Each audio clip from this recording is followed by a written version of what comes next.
was casting director, and he was like, "I want to just see your tool. I'll cast you if you do that." Arey, sir, there was this very sleazy gentleman. Later, I found out what he was interested in. Kept it on the side. He said, "You have to be smart. Take, touch."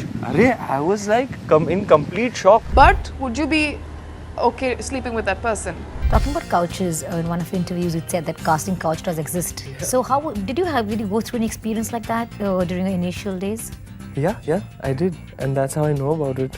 One filmmaker wanted to see how my cleavage looks, and one filmmaker wanted to see how my thighs look. साल 2015 Phantom Films, then owned by Vikas Bahl, Vikramaditya Motwane and Anurag Kashyap, इस company की एक female employ allege करती हैं कि एक film की shooting के दौरान विकास बहल उनके होटल के कमरे में आते हैं, उनके बेड पे उनके साथ जबरदस्ती लेटते हैं, अपनी पैंट खोलते हैं और पैंट खोलने के बाद उनके ऊपर मैस्टरबेट कर देते हैं. I want to make love to you, and if you want to come into this line, you have to do what I tell you to do. ये भद्दी बात कहते पकड़े गए थे वेटरन बॉलीवुड एक्टर शक्ति कपूर एक 2005 के स्टिंग ऑपरेशन में. तो फिर उसके बाद then I have to meet producers. वो सब मैं करूँ, ये ना करूँ.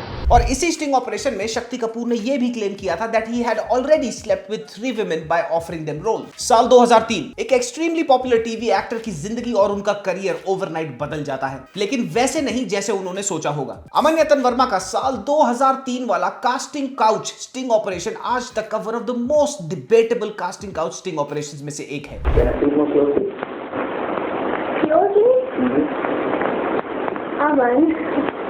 Don't be naughty.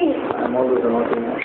और इस केस में अमन्यतन वर्मा को डिफेंड करने के लिए सलमान खान और संजय दत्त तक उतर आए थे. साल 2018 एक्ट्रेस अहाना कुमार बताती हैं कि डायरेक्टर साजिद खान ने उनसे पूछा, क्या तुम एक कुत्ते के साथ सेक्स करोगी अगर मैं तुम्हारे को 100 करोड़ रुपया दूं तो. सलोनी चोपड़ा ने साल 2018 में एक मीडियम पोस्ट लिखा और इस पोस्ट में उन्होंने बताया कि साल 2011 में जब वो साजिद खान के साथ एज एन असिस्टेंट डायरेक्टर काम कर रही थी तो साजिद खान ने उनसे पूछा, do you masturbate and have you ever been sexually abused? He asked me, if I'd ever been through abuse. और इसी के साथ उन्होंने बताया अपनी पोस्ट में that he later forced her to feel his penis.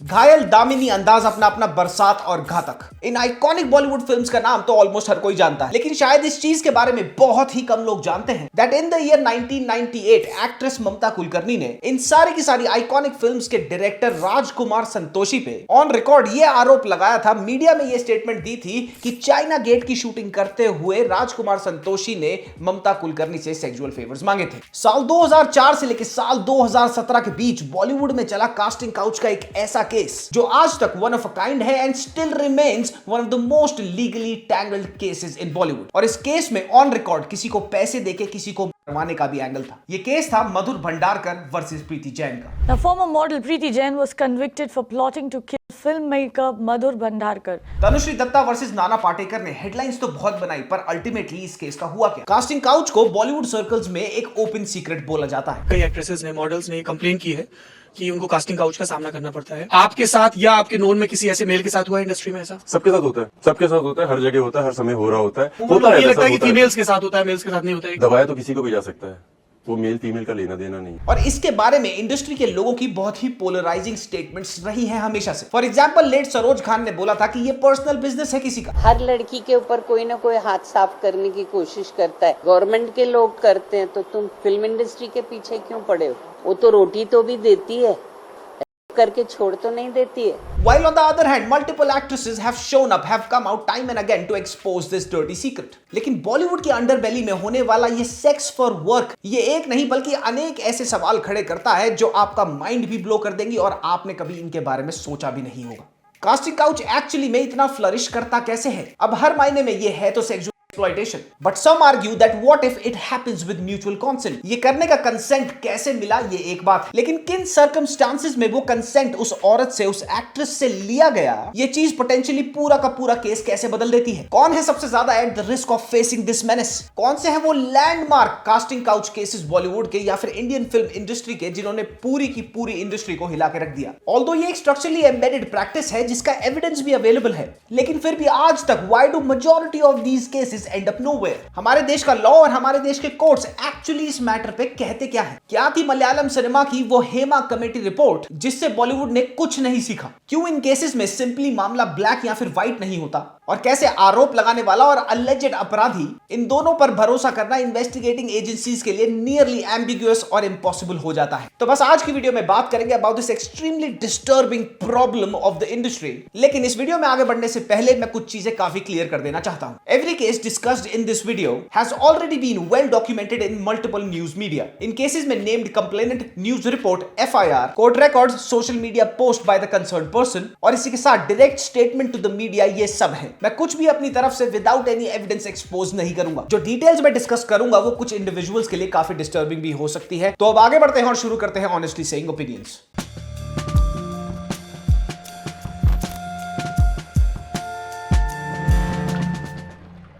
तो कास्टिंग काउच के एक्चुअल डॉक्यूमेंटेड केसेस को डिस्कस करने से पहले यह समझना बहुत जरूरी है कि कास्टिंग काउच जैसी प्रैक्टिस इतनी स्मूथली एनेबल्ड क्यों और कैसे है। और यह समझने के बाद जब मैं आपको केसेस के बारे में डिटेल में बताऊंगा, आपको यह बात बहुत इजीली समझ आ जाएगी कि यह चीज बॉलीवुड में खाली फंक्शन ही नहीं करती बल्कि थ्राइव कैसे करती है।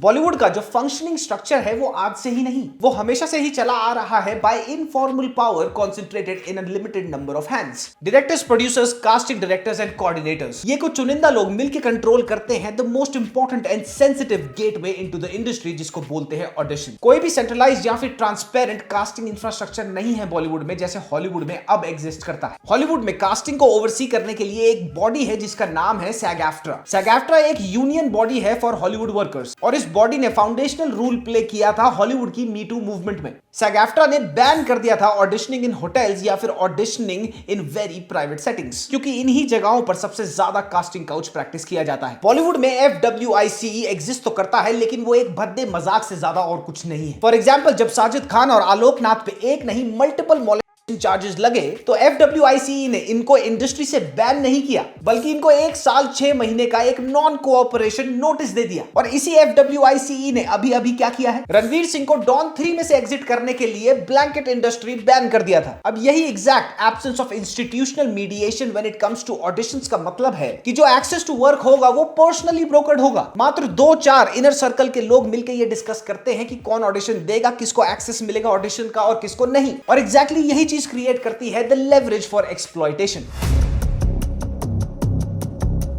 साल 2005 में शक्ति कपूर का कास्टिंग काउच का स्टिंग बहुत पॉपुलर हुआ। ऐश्वर्या में सुभाष, रानी में यश, प्रीति, She met? again Joes. She had to just do it once. What? Not 200 people. And obviously उन्होंने अपने डिफेंस में ये बोला कि कोई उनको फ्रेम कर रहा है। मीडिया में बवाल मच गया तो उन्होंने एक प्रेस कॉन्फ्रेंस बुलाकर सफाई देने की कोशिश की। इसके पीछे एक चैनल था कि शक्ति कपूर को फंसाना है, चाहे इसके लिए 6 महीने के 8 महीने लगे। The funniest thing is that कि इन्होंने एक रिटन अपॉलॉजी तो दी, बट उस अपॉलॉजी में भी शक्ति कपूर ने अपना गुनाह कबूल करने के बजाय ये बोला कि जब से मैंने कांग्रेस पार्टी ज्वाइन करी है तब से ऑपोजिशन पार्टी वाले मेरे अगेंस्ट रैकेटियरिंग कर रहे हैं। अमन वर्मा का स्टिंग ऑपरेशन सेटअप किया गया था in the year 2003 by then India TV CEO mister Suhail Ilyasi. इस स्टिंग ऑपरेशन की वीडियो में अमन साफ एक लड़की को ये कहते सुनाई देते हैं कि तुम अपनी दोपहर की फ्लाइट कैंसिल करो, और जब से हम बात कर रहे हैं तब से मैं बहुत क्लियर हूँ इस बात पे कि तुम्हारे को मेरे साथ रात बितानी है, cancel your flight. You're staying back tonight, right? No यार, I have to go. Why? मुझे तो कल ही जाना था। नहीं, तो आप ऐसे कीजिए, next time when you come to Bombay then I'll meet you. Not a problem. Which airline were you flying? Jet. हाँ, तो वो तो नॉर्मल से आराम से you just tell them कि instead of this flight I want to go on the next flight and they'll put you on. और फिर रूम में वो ये कहते भी सुनाई देते हैं that come close to me. Closely? Aman, don't be naughty. I'm always naughty. और इस फुटेज के स्टिंग ऑपरेशन के आखिर में जब वो पकड़े जाते हैं, then in the footage it can be literally seen that he is begging Suhail Ilyasi to not release this footage. In a way, I'm trying to scare her off. Don't come. I'm not listening. जब ये case media में blow up हुआ तो सलमान खान ने अमन वर्मा को defend करते हुए ये कहा, अमन is a 32-year-old guy and he is a bachelor. He has all the rights to enjoy life. Did he पर उसका हाथ मरोड़ा क्या? Did he open his shirt buttons or did he unzip himself? What has he done? अमन यतन वर्मा ने करा क्या है? और यही नहीं, he went ahead and said and made fun of that woman who willingly and knowingly participated in this sting operation. Salman Khan ने on record ये कहा कि क्या रुचि की मां को पता है वो क्या काम कर रही है बंबई में? लेकिन even Sanjay Dutt and Salman Khan's defence could not save Aman Yatan Verma's career, और वो जिस तरीके से गिरा वो आज तक खड़ा हो नहीं पाया दोबारा। साल 2004 जुलाई में एक प्रीति जैन नाम की एस्पायरिंग एक्ट्रेस ने पुलिस में एक एफआईआर फाइल कराई against then very popular film director Madhur Bhandarkar, और ये कहा कि इन्होंने मेरे को रिपीटेडली किया है। प्रीति ने रिपोर्ट में ये दर्ज कराया कि डायरेक्टर मधुर भंडारकर ने पहले तो उनको शादी का झांसा दिया, फिर उनको अपनी फिल्मों में रोल देने का झांसा दिया और उनको रिपीटेडली किया between the years of 1999 up until 2004. But now in a very bizarre turn of events, साल 2005 में मधुर भंडारकर अरेस्ट नहीं होते हैं, बल्कि अरेस्ट हो जाती हैं प्रीति। और वो अरेस्ट क्यों होती हैं? क्योंकि ये पता चलता है इन्वेस्टिगेशन के बाद कि प्रीति जैन ने साल 2005 में 75,000 रुपए देके कॉन्ट्रैक्ट किलर को हायर किया मधुर भंडारकर को मरवाने के लिए। अब मधुर भंडारकर पे इस केस में कोर्ट केस तो चलता है, लेकिन नवंबर 2011 में उनको एंटिसिपेटरी बेल मिल जाती है। फिर साल 2012 में एक और बिजार टर्न लेता है ये वाला केस, और सुप्रीम कोर्ट इस केस को बंद ही कर देता है क्योंकि प्रीति खुद इस केस को परस्यू करना छोड़ देती है। फिर अप्रैल 28 साल 2017 में प्रीति जैन कन्विक्ट होती हैं to conspire the murder of Madhur Bhandarkar, और उनको 3 साल की जेल की सजा सुनाई जाती है। लेकिन देन अगेन जून 2017 में बॉम्बे हाई कोर्ट प्रीति की ये सजा को सस्पेंड कर देता है। तो इस केस में असली में हुआ क्या था ये आज तक किसी को नहीं पता। प्रीति जैन के एक्टिंग करियर का क्या हुआ ये किसी को नहीं पता। लेकिन इस केस के बाद मधुर भंडारकर का जो डायरेक्शन करियर उस टाइम बहुत प्रॉमिसिंग बताया जा रहा था, वो आज तक दोबारा से खड़ा नहीं हो पाया। तनुश्री दत्ता वर्सेस नाना पाटेकर,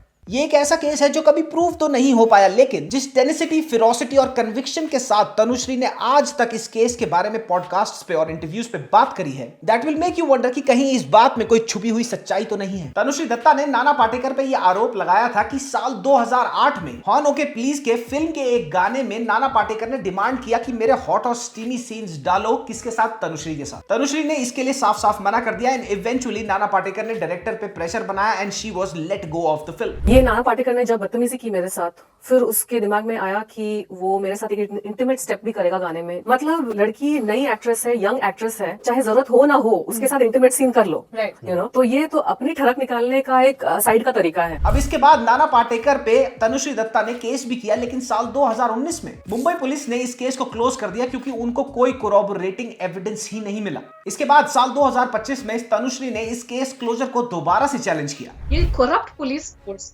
इनके दिए हुए क्लीन चिट को मैं नहीं मानती। और इस बार तनुश्री की प्ली डिसमिस हो गई, और वो क्यों? Because of expired limitation period. इसका मतलब ये है कि कोर्ट ने ये साइट करते हुए कहा कि साल 2008 में ये केस हुआ था और अब 10 साल हो गए हैं, साल 2018-19 तक कोई एविडेंस नहीं मिला है, तो ये केस एक्सपायर हो चुका है। अब यहाँ पे एविडेंस मिला हो या ना मिला हो, लेकिन यहाँ पे सोचने वाली बात ये है कि जब तनुश्री ने इस केस को शुरू किया तब तनुश्री दत्ता ऑलमोस्ट हर दूसरी बॉलीवुड फिल्म में नजर आ रही थी, और अब वो कहीं नहीं दिखती है। और आज तक तनुश्री दत्ता ये अलेज करती हैं अपने इंटरव्यूज में कि नाना पाटेकर उनको आज भी करते हैं, और वो ये करते हैं by cutting her water and electricity supply. और इस सब के बारे में, इतने लंबे केस के बारे में नाना पाटेकर का क्या कहना है? ऑफ कोर्स ही denies the allegation. Vikas Bahl और फैंटम फिल्म्स का एक ऐसा डिस्गस्टिंग केस था जो कभी भी बॉलीवुड नहीं भूल सकता। ये है Vikas Bahl, the director of Queen and Super 30। साल 2015 में ये अपनी ही कंपनी की एम्प्लॉय की कमरे में जाते हैं, जबरन उनके बेड में घुसते हैं, अपनी पैंट खोलते हैं, अपना निकालते हैं और उसके ऊपर मैस्टरबेट कर देते हैं। ये लड़की फिर विकास बहल के अगेंस्ट एफआईआर कराती है। ये चीज मीडिया में ब्लो अप होती है, और इस लड़की की स्टेटमेंट्स को सपोर्ट करने कौन आता है? कंगना रनौत। वो ये कहती हैं कि ये जो लड़की कह रही है वो झूठ नहीं हो सकता, क्योंकि मेरे साथ भी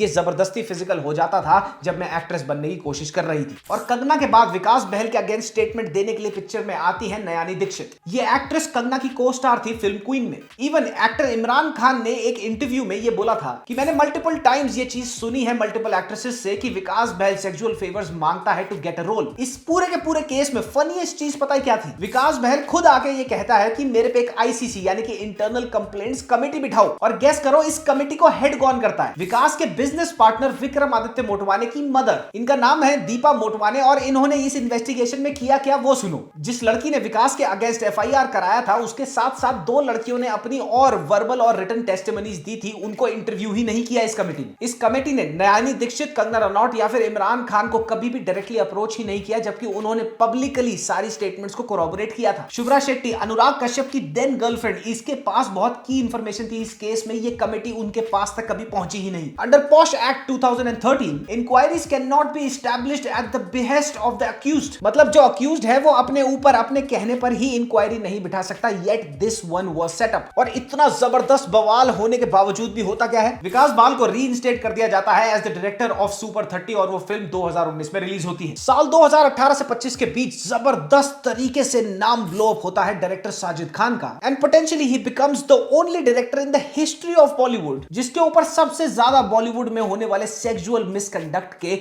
एलिगेशंस लगते हैं। खाली साल 2018 में ही 7 से 10 एक्ट्रेसेस सामने आती हैं और एलिगेशंस लगाती हैं, और ये एलिगेशंस अप अंटिल 2025 तक सामने आते रहे हैं। साल 2018 सलोनी चोपड़ा जो साजिद खान की असिस्टेंट डायरेक्टर थी इन द ईयर 2011, वो एक मीडियम पोस्ट में लिखती है कि साजिद खान ने मेरे से पूछा क्या तुम मैस्टरबेट करती हो और क्या तुम्हें कभी सेक्सुअली अब्यूज करा गया है। साजिद ने इनको ये भी बोला कि मेरी को फील करो, टच करो, और साथ ही ये भी बोला कि एक फिल्म की शूटिंग के सेट पे एक एक्ट्रेस की स्कर्ट उठाओ जाके। He asked me, if I'd ever been through abuse. इसके बाद साल 2018 में एक अनोनिमस फ्रीलांस जर्नलिस्ट सामने आती हैं जिन्होंने इंटरव्यू किया था साजिद खान का, और वो इस इंटरव्यू के लिए उनके घर गई थी और इन्होंने बताया कि पूरे इंटरव्यू के दौरान साजिद खान बता रहा था कि मेरा पीना कितना बड़ा है and how he knew how to satisfy a woman. इसके बाद इंटरव्यू के बीच साजिद खान एक दूसरे रूम में जाते हैं किसी चीज की डीवीडी लेने, और जब वो वापस आते हैं उनकी पैंट खुली होती है और उनका पीना बाहर होता है। ये देखकर जब ये जर्नलिस्ट वहां से उठ के भागने की कोशिश करती है, साजिद खान उनको रोकते हैं और उनकी गर्दन पे अपनी जीभ लगाते हैं, चाटने की कोशिश करते हैं। इसके बाद एक्ट्रेस अहाना कुमार ने ये बताया मीडिया में कि साजिद खान ने उनको ये पूछा कि क्या तुम एक कुत्ते के साथ सेक्स करोगी 100 करोड़ रुपए के लिए। रेचल व्हाइट करके एक एक्ट्रेस थी फिल्म उंगली में, इन्होंने ये अलेज किया कि साजिद खान ने इनको बोला कि मेरे घर पे आके ऑडिशन दो, और जैसे ही मैं घर पे पहुंची इन्होंने मेरे को बोला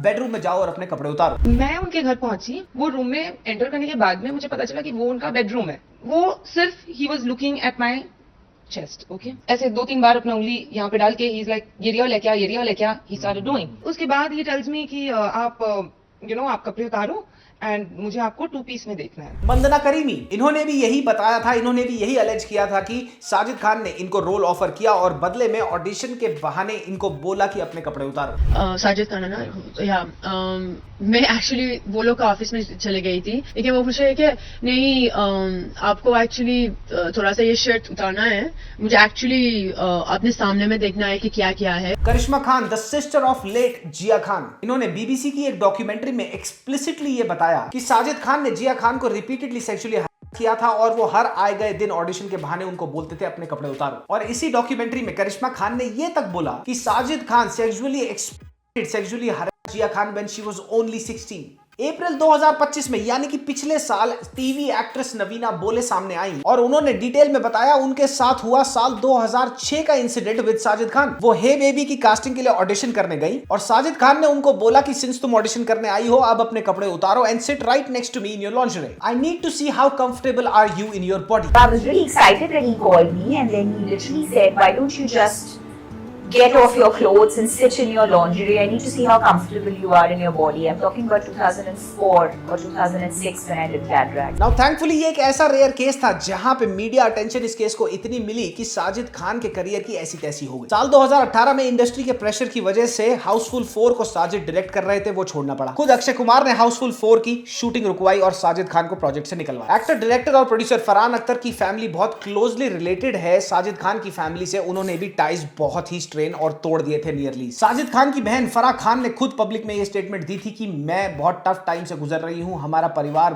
बिलीव नहीं कर पा रहा है ये जो हो रहा है and I do not endorse this behaviour of Sajid. लेकिन इतनी कंट्रोवर्सी के बावजूद भी होता क्या है, सलमान खान बिग बॉस 16 में साजिद खान को एक प्लेटफॉर्म देते हैं, उनकी एंट्री कराते हैं बकायदा और पूरी कोशिश करी जाती है कि साजिद खान की इमेज को व्हाइट वॉश करा जाए। बिग बॉस में साजिद खान की इस एंट्री को जो सपोर्टेड थी, फैसिलिटेटेड थी बाय सलमान खान, बहुत सारी बॉलीवुड एक्ट्रेसेस इसको कंडेम करती हैं, लेकिन कुछ होता नहीं है। Sajid Khan remains in the show. सबसे इंपॉर्टेंट चीज, साजिद खान के इतने जबरदस्त केस का लीगल कन्विक्शन क्या हुआ? एब्सोल्युटली नथिंग, कुछ नहीं। No criminal conviction, no prosecution against Sajid Khan. साल 2018 में बॉलीवुड के सबसे संस्कारी बाबूजी यानी कि आलोक नाथ के अगेंस्ट एलिगेशन सरफेस होना शुरू होते हैं and it leaves everybody in a shock. ये है वेटरन राइटर और प्रोड्यूसर विनीता नंदा। ये साल 2018 में एक फेसबुक पोस्ट लिखती हैं और उसमें बताती हैं that she was brutally raped by Alok Nath 19 years back. ये लिखती हैं, I have faint memory after that. I can remember more liquor being poured into my mouth and I remember being violated endlessly. The next afternoon I was in pain. I hadn't just been taken to my own house and had been brutal. ये इसी post में further ये भी लिखती हैं कि एक time पर इनको काम की बहुत जरूरत थी और इसी काम के चलते, इसी डेस्परेशन के चलते ये आलोक नाथ के घर गई एक और बार, और यहाँ पे आलोक नाथ ने एक बार इनको फिर से सेक्सुअली मॉलेस्ट किया और सेक्सुअली किया। इसके बाद एक्ट्रेस संध्या मृदुल भी सामने आई और उन्होंने बताया कि आलोक नाथ ने उनको कैसे सेक्सुअली मॉलेस्ट किया था। And what did Alok Nath say about all of this? Neither I am denying this nor do I agree with it. It must have happened but someone else would have done। यहाँ पे TV industry का क्या response था? सिने and TV artist association यानी कि सिंटा ने बोला कि हम आलोक नाथ को एक शो कॉज नोटिस भेजेंगे और उनसे पूछेंगे कि तुम्हारे को एक्सपेल क्यों ना करा जाए इंडस्ट्री से। और सिंटा के साथ साथ प्रोड्यूसर्स गिल्ड ऑफ इंडिया ने भी यही किया। और इस केस का लीगल आउटकम क्या हुआ? आलोक नाथ ने विनीता नंदा पे डेफेमेशन केस डाला। कोर्ट को कोई भी एविडेंस नहीं मिला और कोई भी प्रोसिक्यूशन नहीं हुई आलोक नाथ के अगेंस्ट। साल 2018 में अपेरेंटली सुभाष घई एक्सपोज होते हैं। एलिगेशन नंबर 1 आता है एक अनोनिमस वुमन से। वो सोशल मीडिया पे एक पोस्ट लिखती हैं और उस पोस्ट में बताती हैं कि सुभाष घई ने मेरे को बोला कि मैं तुम्हारे को मेंटोर करूंगा, तुम मेरे घर आओ। मैं उनके घर गई, उन्होंने मेरे ड्रिंक को स्पाइक किया and he raped me throughout the night। Allegation 2 थोड़ा ज्यादा पुख्ता होता है। अक्टूबर 14 साल 2018 में मॉडल और एक्ट्रेस केट शर्मा ओशिवारा थाने में एक FIR दर्ज कराती हैं against the sexual molestation that she was subjected to at the hands of Ghai. Subhash Ghai इन दोनों एलिगेशंस को कंप्लीटली डिनाई करते हैं और कहते हैं मैं तो बहुत बड़ा ग्रेट सपोर्टर हूं of the me too movement. लेकिन यहाँ पे एक बहुत ही इंटरेस्टिंग चीज होती है। केट शर्मा अपनी कंप्लेंट वापस ले लेती है ये कहते हुए कि मैंने जो एलिगेशन सुभाष घई पे लगाई वो मलिशियस थी and I had no intentions of maligning his image. इसके बाद केट शर्मा मिड डे को एक इंटरव्यू देती हैं और वहां पे बताती है कि मैं थक चुकी थी पुलिस के इन एक्शन की वजह से और प्रेशर की वजह से। और यहाँ पे एक बहुत ही नोटेबल चीज और थी। केट ने ओशिवारा थाने में जो ओरिजिनल कंप्लेंट की थी वो हैंड रिटन थी और उनका जो विड्रॉल था वो टाइप्ड। बॉलीवुड बिग शॉट्स के ऐसे और मल्टीपल बहुत सारे केसेस हैं। फॉर एग्जांपल टी सीरीज के भूषण कुमार पे साल 2018 और साल 2021 पे 2 एलिगेशंस लगे थे और दोनों का ही आउटकम कुछ नहीं निकला। डायरेक्टर राजकुमार हिरानी को 2019 में संजू की मेकिंग के दौरान अलेज किया एक असिस्टेंट ने कि इन्होंने मेरे को सेक्सुअली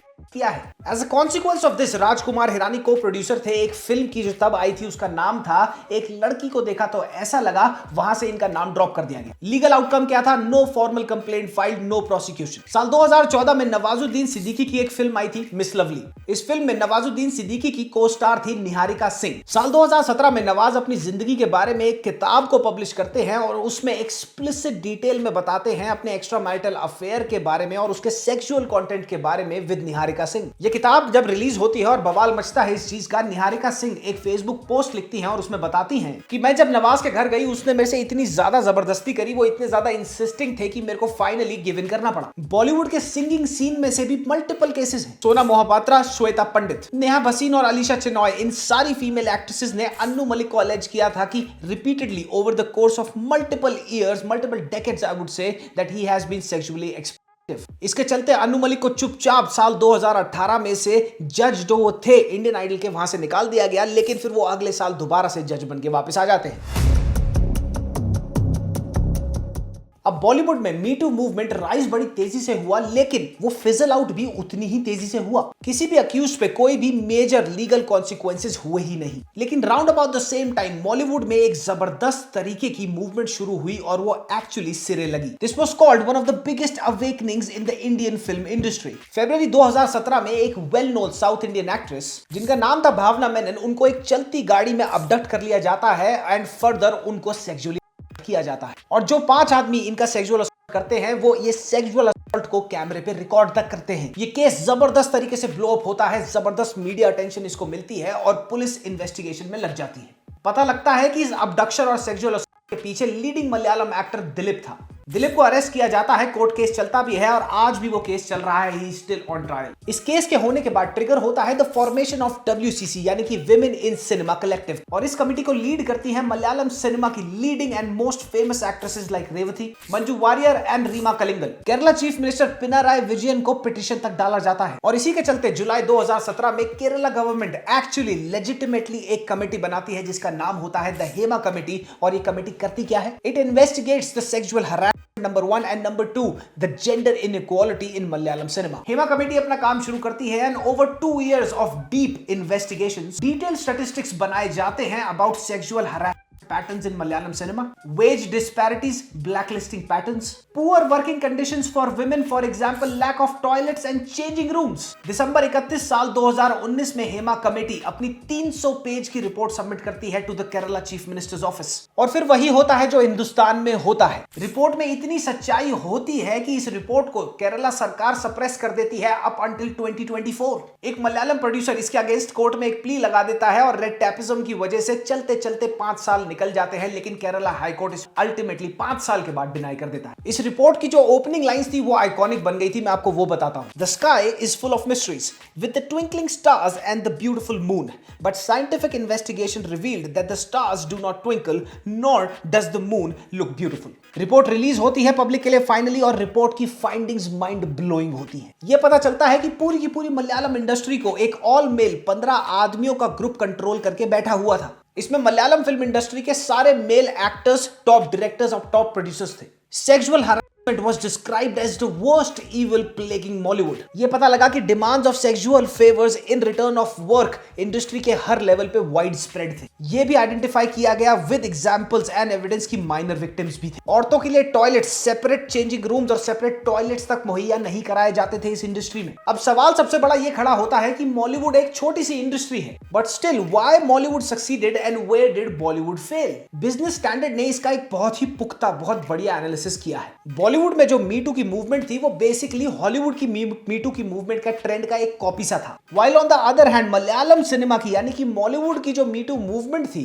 वो इमर्ज हुई from with in and through institutional intervention. Bollywood की मीटू मूवमेंट के पास स्टेट बैकिंग थी। केरला स्टेट गवर्नमेंट ने WCC यानी कि विमेन इन सिनेमा कलेक्टिव को सपोर्ट किया। महाराष्ट्र सरकार ने बॉलीवुड की मीटू मूवमेंट को पूछा भी नहीं। बॉलीवुड की मीटू मूवमेंट से निकला क्या कि इसने उसको अक्यूज कर दिया, इसने उसको अलेज कर दिया, इसने उसको डिफेम कर दिया, ये सब होता रहा। While on the other hand Mollywood ने बनाया हेमा कमेटी। हेमा कमेटी ने अपना काम टू द टी किया और सबसे over the course of 2 to 3 years interviews करे, उनके लॉग्स बनाए और फिर पूरे के पूरे एविडेंस को प्रेजेंट किया केरला स्टेट सरकार के सामने। तो बॉलीवुड में चल रहा था ग्रेप वाइन और मॉलीवुड ने ग्रेप वाइन कॉन्वर्सेशंस में ही एक स्ट्रक्चर ढूंढा और फिर उस स्ट्रक्चर को फॉलो करते हुए इन्वेस्टिगेशन करते हुए सारे के सारे सबूत इकट्ठा। सबसे बड़ी चीज, हेमा कमेटी को हेड किसने किया? मलयालम सिनेमा की सबसे आइकॉनिक एक्ट्रेस रेवती जी ने। ये हेमा कमेटी के लिए एक बहुत एनकरेजिंग स्टेप था, लेकिन बॉलीवुड में कौन सी एक्ट्रेस सामने आई? बहुत सारी पॉपुलर एक्ट्रेसेस ने सामने आके जरूर बोला, लेकिन किसी भी A-लिस्ट एक्ट्रेस ने सामने आके ये नहीं बोला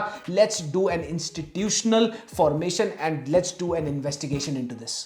अब ये सब जो मैंने आपको बताया, all of this boils down to very important question, और वो ये है कि इतने सारे अक्यूज तो होते हैं, लेकिन इनकी कन्विक्शंस का क्या होता है? हमारा लीगल सिस्टम क्या कहता है? हमारे कोर्ट्स क्या फॉलो अप करते हैं? 99.99% केसेस में लीगल कन्विक्शन होती ही नहीं है। ऐसा क्यों है? अब इसके कुछ बहुत स्ट्रॉन्ग और वेरी लॉजिकल रीजंस हैं, उनको ध्यान से सुनना। सबसे पहला है स्टैट्यूट ऑफ लिमिटेशंस, यानी कि कंप्लेंट्स होती हैं टाइम बार्ड। बहुत सारे केसेस में विक्टिम जब सामने आता है तो पता चलता है ये बात कर रहा है एक ऐसे इंसिडेंट की जो 20 साल पहले हुआ था या फिर 15 साल पहले हुआ था। अब ये केस ओपन तो हो सकता है, ये केस चलाया तो जा सकता है, लेकिन होता ये है कि यूजुअली बहुत लंबे टाइम तक इन केसेस में एविडेंसेस नहीं मिलते। For example Nana Patekar versus Tanushree Dutta में ओवर 10-12 इयर्स मिला ही नहीं कुछ, तो कोर्ट ने कहा कि भैया आपकी limit of your case has been expired, हम इसको और एंटरटेन नहीं करेंगे। अब prevention of sexual act of 2013 ये मैंडेट तो करता है कि जब भी कोई ऐसी कंप्लेंट आए तो एक ICC फॉर्म करो, यानी कि इंटरनल इन्वेस्टिगेशन कमेटी फॉर्म करो। लेकिन यहां पे कैच ये है कि most Bollywood freelance contracts POSH की ज्यूरिसडिक्शन के अंडर आते ही नहीं है। इसके बाद आता है the reason of defamation counter attacks. इन केसेस में यूजुअली जो अक्यूजर होता है वो फाइनेंशियली लेस केपेबल होता है देन द अक्यूज्ड, तो जो अक्यूज्ड होते हैं वो छूटते ही अक्यूजर पे डेफेमेशन केस डाल देते हैं और वो एक डेटरेंट फैक्टर बन जाता है, और जो अक्यूजर होता है वो डर के क्योंकि मैं नहीं लड़ पाऊंगा ये केस, वो पीछे हट जाता। और अगर केस आगे बढ़ता भी है तो बेचारा अक्यूजर जो होता है वो सालों साल इस केस के अंदर घसीटता रहता है। फिर आता है द मोस्ट फियर्ड रीजन कि इंडस्ट्री से ब्लैकलिस्ट कर देंगे। इसके पोटेंशियल और अलेजेड एग्जांपल्स हैं तनुश्री दत्ता, मंदना करीमी। जब अदिति राव हैदरी सामने आई थी तो 8 महीने तक उनको कोई काम नहीं मिला था। उसके बाद नरगिस फाकरी ने पब्लिकली ये बोला है, जब भी मैंने सेक्सुअल फेवर्स को डिनाई किया है मुझे कोई ना कोई प्रोजेक्ट से निकाला गया है। I'm not going to be that hungry for fame that I'm going to, do whatever, like pose naked or do certain things or sleep with a director. I mean, I've lost jobs because I didn't do certain things. Hema committee में तो explicit detail में ये तक बताया गया था कि एक बैन पॉलिसी थी। जो 15 लोग थे जो मलयालम इंडस्ट्री को चला रहे थे, 15 आदमी, अगर ये किसी भी एक्ट्रेस या किसी भी फीमेल से जो प्रोडक्शन में काम कर रही हैं